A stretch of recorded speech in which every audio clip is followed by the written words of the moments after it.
Welcome to Crushing Kayfabe. My name is Jason Garish. I know it's been a minute since I've been on, more than a minute.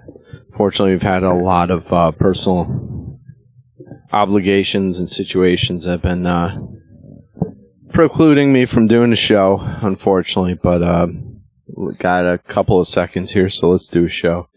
Unfortunately, my wife has been in the hospital. Won't get into too many details out of respect for her, but it's been my son and I driving back and forth from Nashville, Vanderbilt and Nashville, I should say, which is about 2.5 hours from us.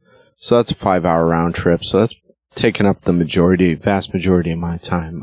But unfortunately, that's the way it's been. But she's home now, so good deal. So we're gonna record a show. Unfortunately, I haven't been able to watch a whole lot of wrestling. It's kind of hard to have a wrestling podcast when you're not watching wrestling, but there've been a few things in the news that have happened. So, and plus, we're kind of in a lull for SummerSlam anyway. You're not going to see a whole lot of momentous things happening, to tell you the truth. So, but we did have a few unfortunate celebrity deaths. Start off with probably the least well-known. Chuck Mangione died. I'm not even sure how old he was. Jeez. I just remember that one hit he had back in the very late 70s. Yes, I remember that barely. I was very young at the time. But was it Feel So Good? Was his big crossover hit, you know, and he was A4. So yeah. But yeah, anytime a lot of serious musicians won't take people like him, I think, seriously when you have a crossover wide appeal crossover hit like that, because it did cross over into the mainstream. A lot of times people won't take them seriously, but personally I think anybody who can cross over genres and become popular like that, I think is doing a great service. You know, if he can bring more, probably brought a lot of more people to jazz, listening to jazz and listening to that genre than a lot of other people have, you know. So if you can have a mainstream hit with a kind of pop jazz song, I mean, why not, you know? And, you know, he was a trumpeter. I believe he played a few other instruments too, all woodwind if I'm not mistaken. But yeah, anytime you have someone who can cross over, like, it's a good thing, whether or not you respect them, you know, as being a jazz purist or whatever, you know. But but you know what, like I said, if you can get ears on the format, I think that's a good thing. I mean, I wouldn't be a country music fan if it wasn't for Garth Brooks. And now these days, and back then, people were screaming that Garth Brooks wasn't country, and now look at the state of country music. So you can't even really,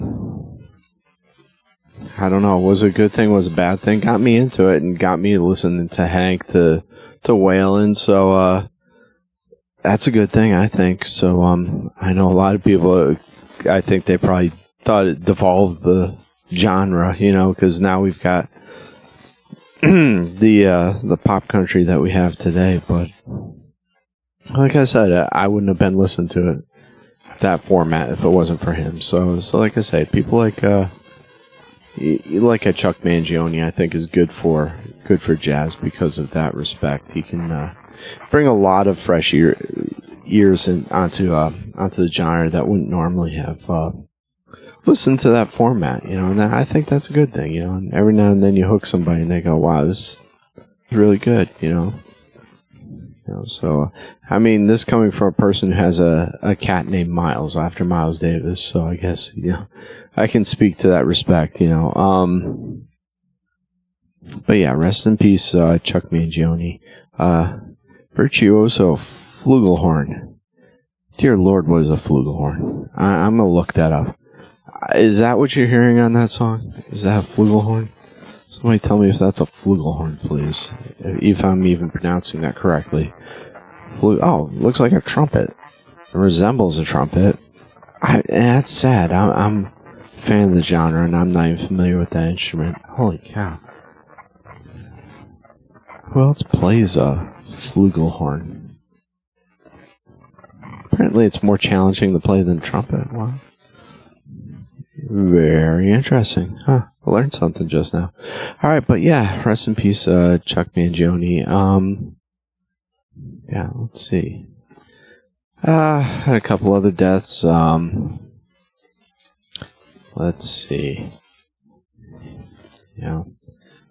Not that I have to search anything, but I like to have some information up so I don't sound like a complete idiot. Jeez, it's sad that they've got listed deaths by year like that. The four that really come into mind prominently are the ones I'm about to mention. I'm sure a lot of people unfortunately have died. But yeah, we're starting off 2025 with a bang here. Well, I shouldn't say it's halfway into the year, so I shouldn't say that. But yeah, here we go. Go down the list here.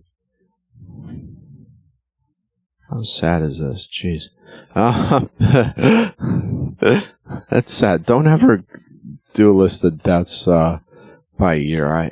You will not feel good afterwards. But Malcolm Jamal Warner died. I hadn't followed this guy's career ever since Cosby Show.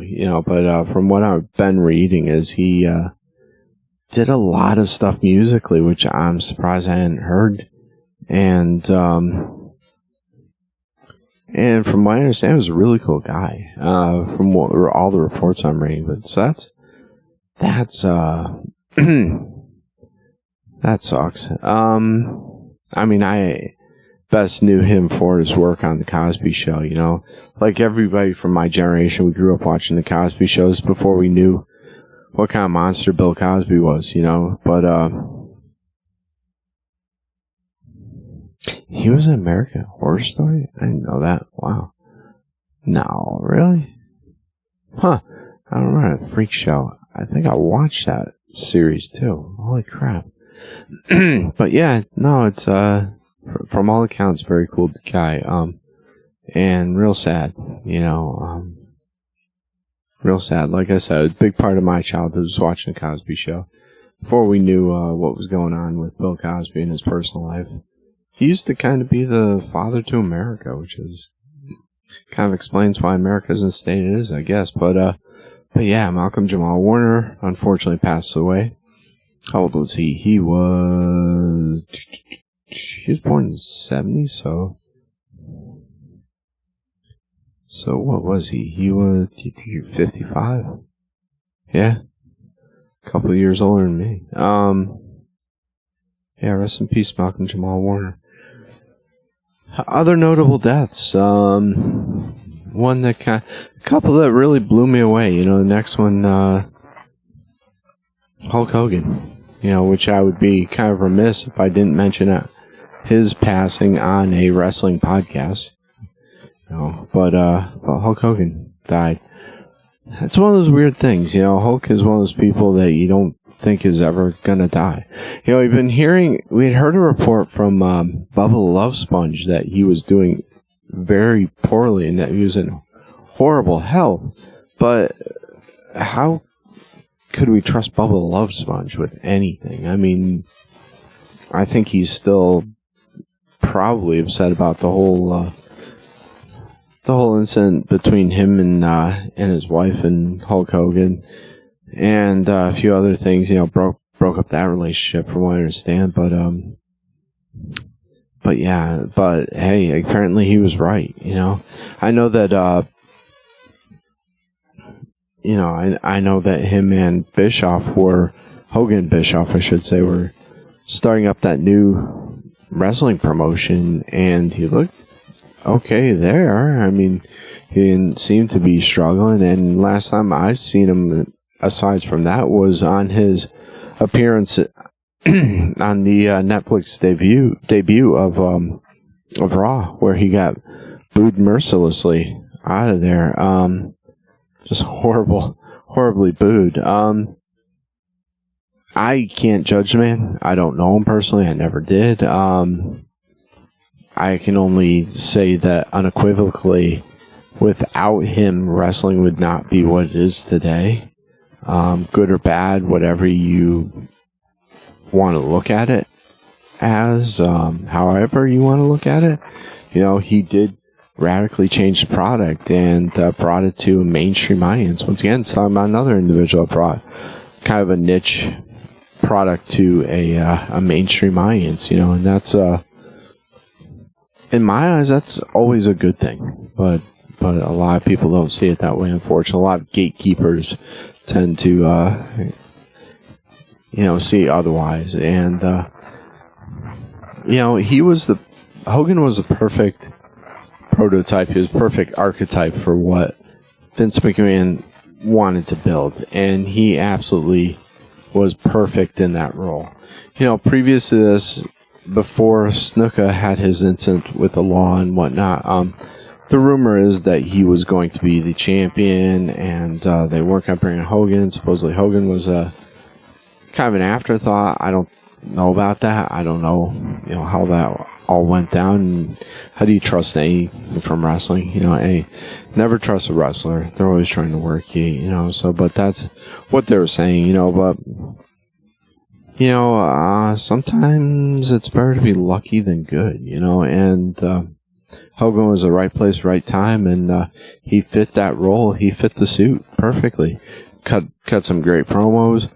Insanely charismatic, had the great look that Vince was looking for, and fit the product absolutely perfectly at the perfect time, and taking the belt off the Iron Sheik and doing the whole Real America gimmick was exactly what wrestling needed at that point. He was the personification of what WWE wrestling, what the product at the time was striving to be. And was it good? I don't want to get into that because there's plenty of people, fans of the NWA and various promotions that are still, if they're still alive, or mad about Vince buying up territories and doing all this. Did he? Yeah. Was he ruthless? Yes. But the territories kind of imploded on themselves. WCW kind of imploded on itself. But no doubt in my mind that wrestling wouldn't have the prominent role that it does in entertainment and American zeitgeist as it does currently without Hulk Hogan. Was I a big fan of his? Maybe for about 2 seconds when I was a real little kid, but even then I preferred Bret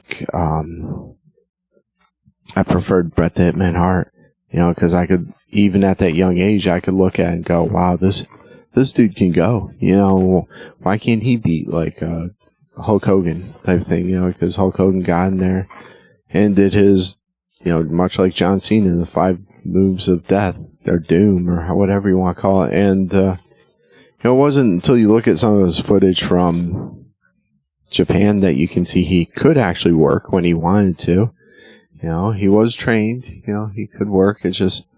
And he beat the heck out of his body with not just the drugs and whatnot, but that knee drop, which was one of his finishing moves, just took years and years off of his career and his life, and he was walking around in a lot of the later matches with electronic device hooked up to his back so he wouldn't feel pain, so that beat the heck out of his body. You'd think if you're gonna have a move that destroys your body in that fashion, why not have a much more spectacular move? Because that move never impressed me. I'm sorry, but I don't want to get into too much bad mouthing over Terry Bollea / Hulk Hogan, because once again, his impact on wrestling is undeniable, and you're a fool if you try to deny it. And would wrestling be as popular as it is, and would WWE have taken over the way it did? Probably not. He was in the right place, right time. I think Vince had a plan all along, and he would have used someone else, but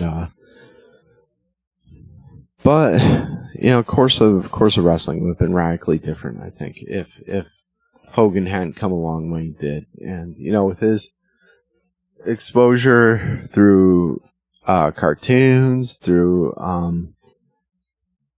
mainstream movies, you know, and because he wasn't the first wrestler to appear in movies, you know, people like Ox Baker and so on, so forth had done that previous to him, but he was one of the biggest names, and he was one of the ones that kind of kicked that door down to be a leading man, starring in whether it be a movie or a television series, you know, because I think previous to that, a lot of wrestlers have been kind of supporting roles, nothing really significant until Hogan kind of came along, you know. I remember this day seeing him in, what was it, Rocky 3? Was he Thunder Lips? Was it? Yeah, I'm not an expert on Hogan's career, man. I read one of his books, and some of the out and out lies that he really told in there, and some of the lies that he's told over his course of his career, you often wonder, was he working himself? You know, did he believe a lot of this stuff? Did he know they were lies? Was he mentally ill to the point that he didn't even know what reality was? You know, I don't know. You know, only God knows that now. But, you know, and he talks about his squabbles with Vern Gagne over merchandising and all that stuff.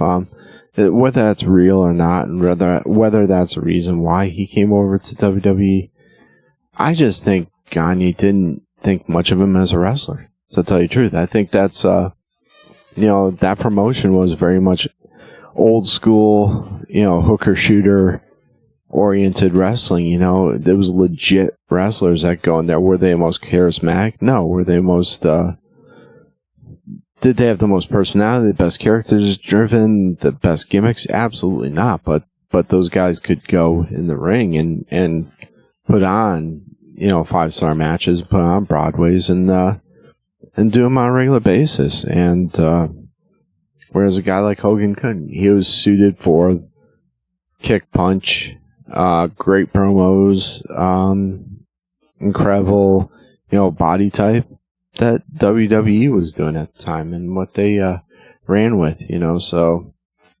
that's my guess as to why he didn't last there and why he ended up going to WWE. And you know, if you really analyze it, I mean, he was so much of a copy of Superstar Billy Graham. And, you know, because if you look at the gimmick, but I mean, everybody, even Ric Flair, you know, stole his gimmick. So there really isn't anything new. We just all put our own spin on things and do it slightly differently and make a name for us themselves, you know, I should say, as wrestlers. But yeah, was he original? No, absolutely not. But yeah, and did he hold a lot of people back? Probably, you know, probably. You know, yeah, I can't judge the guy. I don't know him as a human being. You know, I know what I've heard. I know what I've read, and a lot of what he read, well, a lot of what he wrote in his book. They have multiple ones, I don't remember, but the one I read at least was false. So, not the most reliable from a character standpoint. When you know, recently say he's been saved and has a new wife and has turned a lot of things around. I hope so. For everyone's sake. I would hate to think that someone would end their life, you know, on that type of note, you know. But yeah, he got booed mercilessly out of the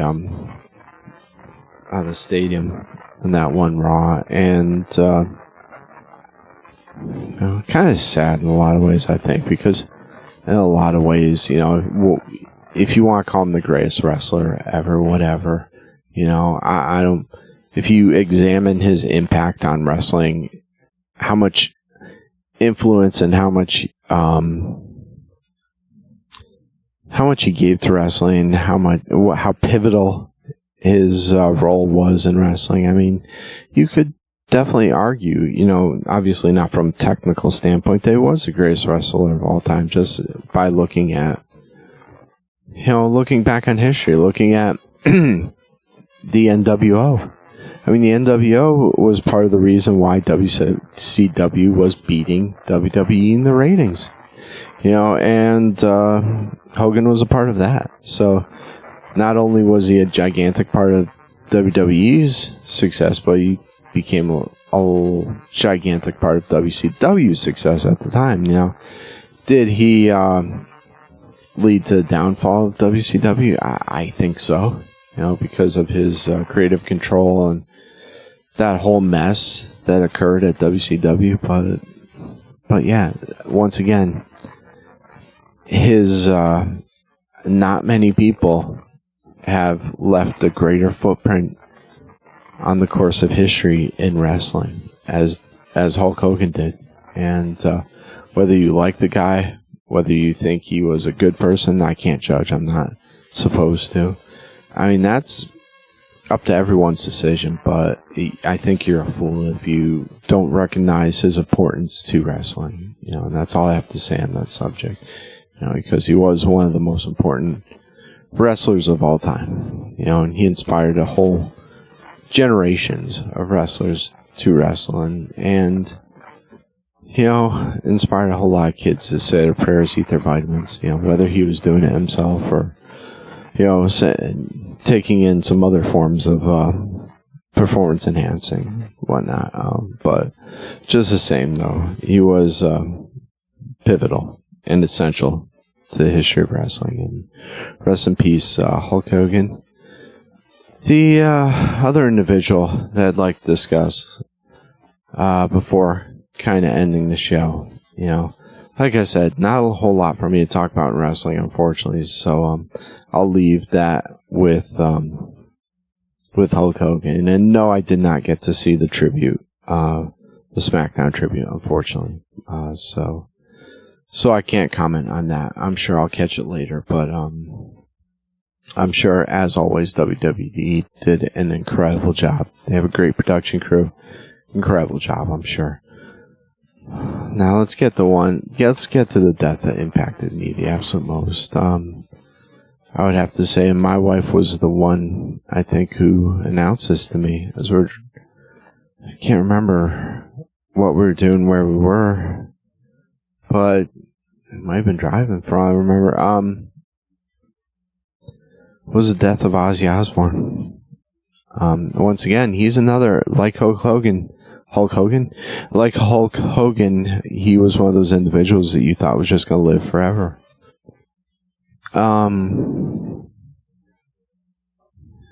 Absolutely incredible. I mean, I watched a little bit of his farewell performance, you know, and you kind of felt like something was going on there, but I thought he would just not perform for a little while, and I didn't realize he died, but I mean, somebody like Ozzy Osbourne, I think if they cannot perform mentally, they probably don't want to go on. You know, it's kind of like when a married couple that's been together forever, you know, one of the people in the relationship dies and the other one falls right through, you know, shortly thereafter.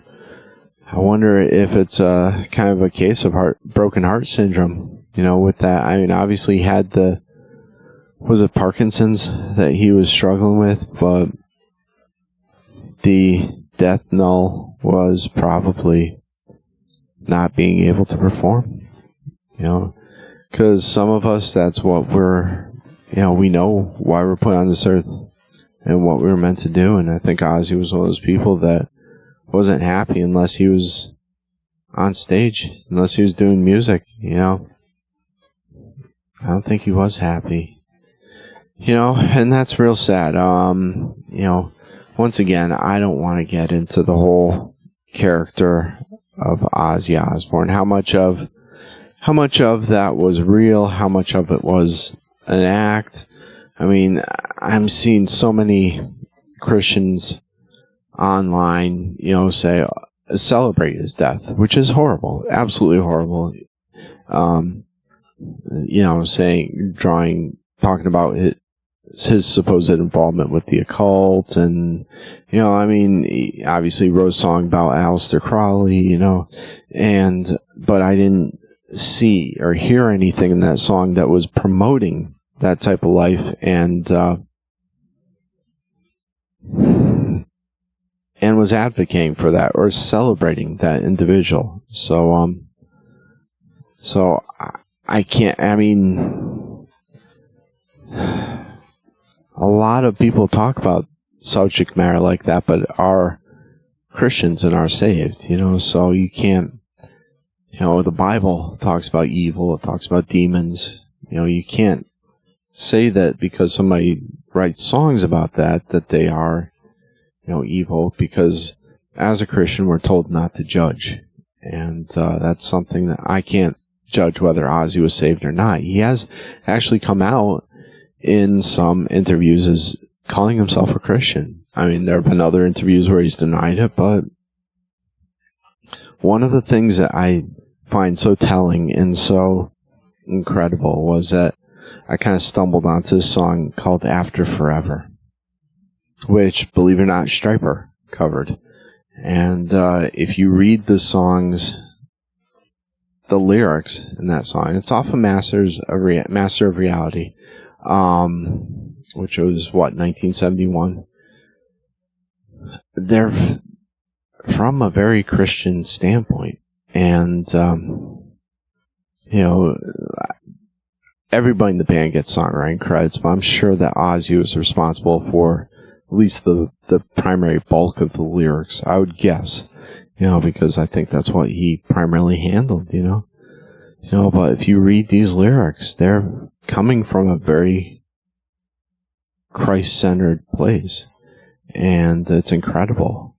This could have been like the very first Christian metal song, if you really read into it. It's incredible. I think that's part of the appeal of Ozzy too, is he spoke his mind whether it was popular or not, and whether it upset people or not. And a lot of people, I think, took that whole occult image and Prince of Darkness image and ran with it. But if you look at a lot of his lyrics and a lot of the meaning before, a lot of them are kind of warning of that. I mean, Suicide Solution, talking about the dangers of alcoholism and whatnot. It feels like they're coming from a very traumatized and very loving place, and sometimes, and once again, I cannot judge the guy. I can't. I don't know if he's in heaven. I don't know if he's not, but I can just make assumptions, based on some of the things I see and read and hear. And like I say, I can look at a song such as, After Forever and go, wow, that's a real introspective, beautiful song that talks about the afterlife and talks about, God, and mentions Christ, which in a lot of ways is in my mind, a very metal thing to do, because you're not supposed to be a conformist. Just like with punk, you're not supposed to be a conformist. You're not supposed to. You're supposed to have a backbone and stand for what you believe. And it amazes me, he even, because I do remember when Stryper opened up for them at one point in time, who eventually covered this song that I've mentioned. And at the time, the fans were Stryper was handing out Bibles and whatnot, and the fans were throwing the Bibles back at them. And Ozzy at the time said, wow, I think it's a gimmick. He didn't think they were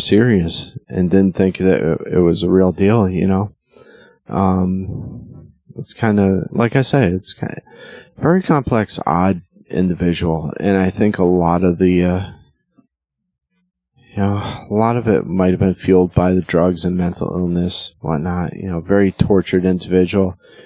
Coming from areas of England that were very repressed, very dark, and not very cheery places, in a time that wasn't very cheery. I mean, he talks about, I've heard him talk about the first time hearing the Beatles, and it was like, he says it's like his world went from black and white to color. And the subject matter, everything, that they just seem to be optimistic and have that kind of ray of hope, and light. I literally probably could have devoted this entire show to, either Hulk Hogan or Ozzy Osbourne. Unfortunately, I don't have that kind of time. I would love to speak on either topic for, ad nauseum. We could do shows, not just, entire episodes devoted to these topics, but rest in peace, Ozzy. I hope to God that you did find your salvation, and I hope that you are, with Christ. I really do. I know that your wife Sharon is probably absolutely besides herself and heartbroken right now, and please be with the Osborne family and whatnot. Whether or not, I don't want to call into that whole stupid question of being saved or whatnot. That's between him and God. A lot of people talked a lot of crap about Alice Cooper, and he has come out and done so much, as far as his volunteer work and openly talking about his faith, whereas a lot of people probably look at his stage performances and go, wow, there's somebody who's not saved. But quite the contrary, he openly discusses his faith in Christ and absolutely does some incredible things, and I just saw an interview with Cooper who talked about Osborne, reflected on that. It was really interesting, but yeah, like I said, I hated the disparaging comments. I just think it was an individual. I don't read too much. I don't know the guy. I don't know,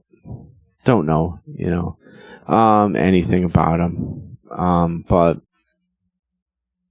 I think it was a person who was, openly discussing a lot of the demons in his life, and I think that might have been misconstrued as other things going on.